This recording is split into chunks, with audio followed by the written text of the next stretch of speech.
ఏమైంది పటేలమ్మకి ఇట్లా వచ్చినావు? ఎవరు మా పిల్లనా? ఆహా. ఏం చేయనీకి? పత్తి తీయనికనా? చీకిపోయిన మొక్కంది మా బాయ్ కన్నే పని చేయదు, ఏం పని చేస్తుంది అది? ఆహా, వస్తానా అది? ఎంత కూలి? 200.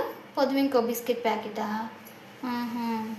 పాలకూర మొక్కంది ఒక మునుగు తీసేదాడే పాలకూర కట్టలక వాడిపోతుంది.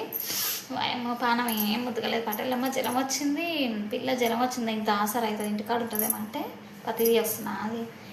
అల్ల బుధారం అంగడి పోయి కూరగాయలు వేసుకొస్తామని అవి చూసి నావు ఎట్లా మాట్లాడుతుంది. తాగిందంట, రాత్రి జ్వరం వచ్చిందంట. పొద్దుస్థానం కూరగాయల గింత సారవట్టు మిట్కరి ఇచ్చిన దానికే మా నాయనమ్మ తాగిందో ఇట్లా తాగిందంట. ఇంకేం దేనికి? కూరగాయల పెళ్ళిళ్ళాయే, కూరల పెళ్ళిళ్ళాయే, మనవలాయే మనవరాట్లాయే.